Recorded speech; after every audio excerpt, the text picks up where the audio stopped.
Another reason why we hit the frigate button is you're stressed and you're emotional, okay? And that is a big thing, because it's just, that's the hardest time, okay? So we're going to talk about that next, emotionally. And we have spoke about it quite a lot because it is a big, massive thing. Because again, you know what to do, but in that moment, you're just stressed. So you need to be eating and you're just not dealing with it the way you normally do. Okay, so identifying emotional triggers. So remember, behaviour is always a reflection of the mindset that drives it. So if you have that negative mindset, you're going to have that more negative behaviour, and it's a lot easier then to just hit the frigate button. Everything's negative, everything's bad, don't care. You're more likely then to be doing that. Whereas if you still work on your mindset and try and switch that to a more positive mindset, you can then, yes, it's been a stressful day, but I get to go to the gym now and that will de-stress me, and I get to eat healthy, and I don't want to eat sugar because that's going to make my anxiety worse. So positivity, it's all good, okay? So your mindset will drive this as well, drive your behaviour. So emotional eating refers to the practice of using food as a coping mechanism for dealing with emotions rather than physical hunger, okay? So it's essential to understand why we overeat and explore alternative strategies to manage our emotions effectively. So who's felt that their lack of willpower in the past has let them down? Everybody, always. Because we don't always eat to satisfy physical hunger. So the crazy language of emotional eating. You may feel that you would give your right arm to lose weight. You really want to lose weight. You tell people that your weight's ruining your life, but yet you find yourself giving the Cookie Monster a run for his money as soon as the clock hits 9 o'clock every night. Everybody's done that as well. Absolutely. You're good all week just to get to Friday night, to come home from work, and straight after dinner, you drink a whole bottle of wine and a big share bag of crisps. Surely we've all done that as well. Not just me. So you want to recognise whenever you're doing that. So why do we do it? So stress, big massive thing. Okay, so living in the fast-paced chaos of life with no rest or no stress management can trigger your cravings. Stress is a big thing, massive thing. Food is your only pleasure. So you're having a really bad, crappy day, work's bad, everything's bad, but it's so lovely to sit down there with that chocolate and those crisps and that wine. It's lovely, it's pleasurable, it's happy when you've had a bad, stressful day. Inability to tolerate certain emotions. So to eat something is easier than having to deal with your anxiety, your fear, your sadness or loneliness. So you use food as a distraction, okay? Also as a reward, so you can also do it whenever you're happy as well. It's to eat to celebrate or commiserate or to reward yourself for something. And also social situations, it's okay to do because everybody else is doing it. Okay, so that is just eating when you're not hungry and you just want to be more aware of when you're doing it.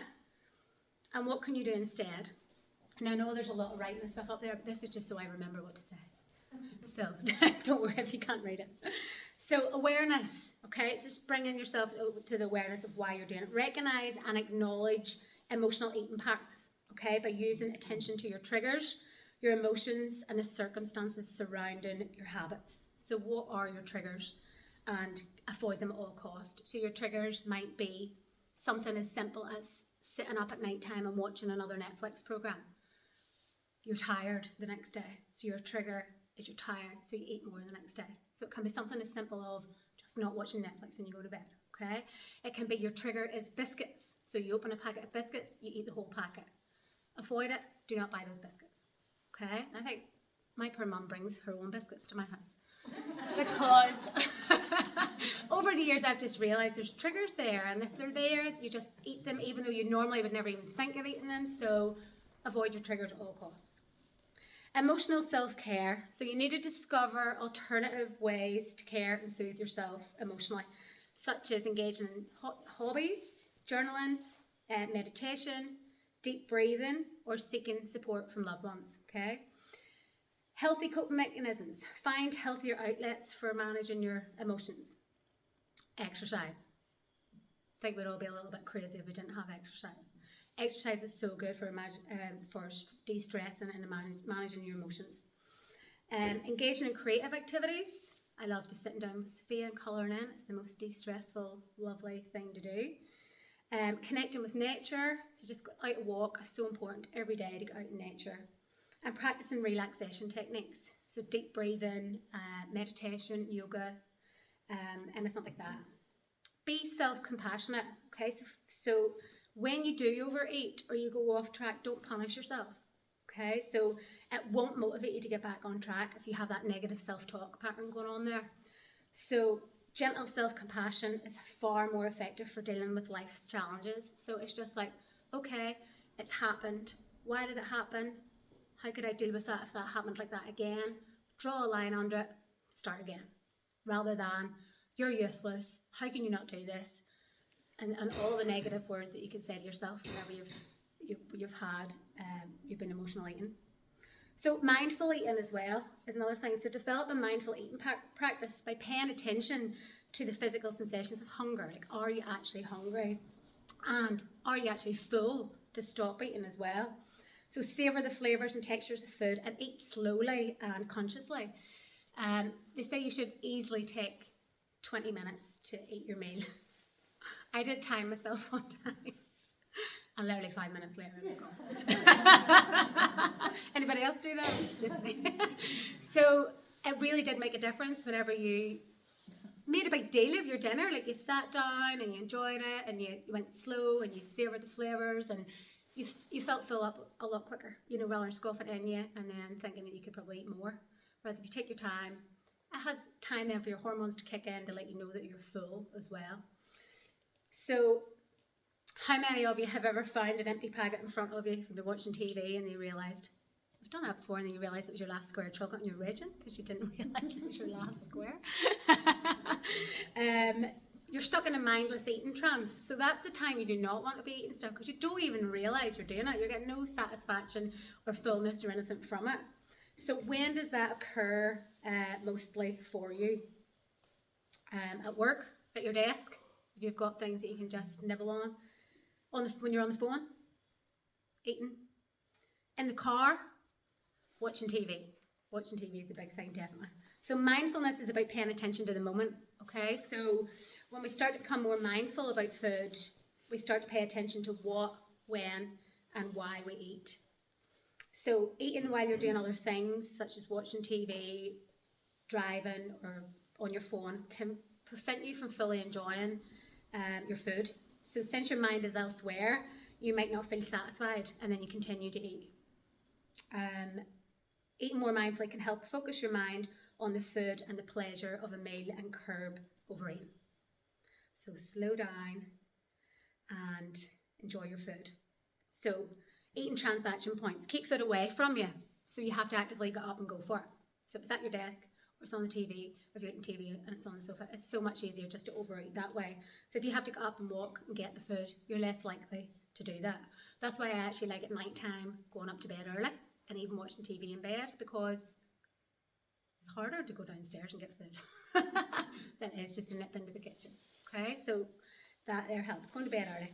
Keep less calorific options in your trigger places. So if you know you always eat chocolate when you're on the phone or at your desk, have some fruit there instead. Buy a stress ball. Sometimes it's just a matter of keeping yourself occupied in a different way. Keeping your hands busy at tempting times. A lot of it's just habit rather than actually really, really, really wanting it as well. Keep a food diary. When you start to write down absolutely everything, it starts to scare you a little bit of all those mindless eating trances. Slow down, savour your food. Try taking a few deep breaths or the grounding technique before you start. So we have spoke about the grounding technique. It's just trying to get you back into the present moment. If you don't remember, it's the 5, 4, 3, 2, 1. So you think to yourself, right, 5 things I can see. Hope I get this right now. 4 things I can touch. 3 things I can hear. 2 things I can smell. 1 thing I can taste. And when you've done all that, you've brought yourself back to the present moment. Because when life's mad and everything's mad and you're thinking about what's going on later, you're not slowing down, you're not stopping and enjoying your food. So the grounding technique's a good thing for that there. So another thing that really, really helps, and we have spoken about loads, is the distraction technique. Whenever you feel like you're going to overeat or you're just going to go into like an emotional eating binge or anything like that, Set a timer for yourself. Now, it can be anywhere from like 3 minutes right up to like 15 minutes, and you need to go distract yourself. So play your favourite song, even got them dance to it. Go and just do deep breathing, big deep breaths, slow big deep breaths in through your nose, out through your mouth with your eyes closed in a nice quiet place. Can really distract you, calm you down. Even just 15 minutes, I always find this is good, 15 minutes on my timer. Go and sort something out in the house. Go and sort out your sock drawer, or tidy under the sink, or just do something for 15 minutes. Usually after those things, or go brush your teeth, it's a good one as well. Usually after those things, the notion has left you anyway. You've distracted your mind and you don't feel like the urge to binge the same. Okay, so what could be your distraction technique? Dancing's definitely a good one. Stick a song on and dance. So keeping an emotional eating diary is a big thing as well. So start to identify your own triggers. Acknowledge when you're eating for physical hunger or emotional hunger. If you overeat, try to figure out what created that urge. Was it work? Was it visiting a certain person that just dragged you down? Don't visit them anymore. Could it be that you didn't sleep at night and that was your trigger? So thinking about those things, if you keep a diary, you can write that all down, and you'll start to see where the patterns are, okay? And then you can start to make a plan for whenever that happens again. So you know that maybe if you didn't have a good night's sleep, you sat up watching Netflix, then the next day you're tired, you're hungry, and then that night you sit down and you overeat. Whereas your next plan of action could be, well, if that happens again, I don't get a good night's sleep, I have to go to bed super early, just to kind of, because I know I'll just sit down. That's a trigger. So supporting yourself with healthy lifestyle habits. So make daily exercise a priority. Physical activity does wonders for your mood and your energy levels. Even if you don't have the energy then, you always get it when you come. Okay, you can easily just go, oh, I cannot be bothered because I'm tired, but I promise as soon as the music starts, that energy comes, always. And it's also a really, really powerful stress reducer. So if you're having a stressful day, you don't want to cancel your exercise session. That's the most important time to come. Aim for 8 hours of sleep every night. It is really, really, really important. And you can know everything and have everything organised and planned of what you're going to do. But if you are knackered, you hit the frigate button. So sleep. A lot of people, when they're trying to lose weight and things aren't working, they think, oh, I need to cut my calories down more. I need to cut my calories down more. I need to exercise more. Usually you don't. Usually you just need to concentrate on sleep. Make time for relaxation. Okay, so it's a big, big thing. Give yourself permission to take at least 30 minutes every single day to relax. So just take a break from your responsibilities and recharge your batteries without using food. So it could be have a bath. I love just lighting candles, sticking some music on and lying in the bath. Just putting your feet up and reading a book, 30 minutes away from everybody and everything. Just even going to be driving your car, peace from everybody. Just try and find that. Like, I know that sounds like just 30 minutes a day, but there's so many people that do not find 30 minutes a day for themselves to relax, okay? So try and think about where you can get that 30 minutes.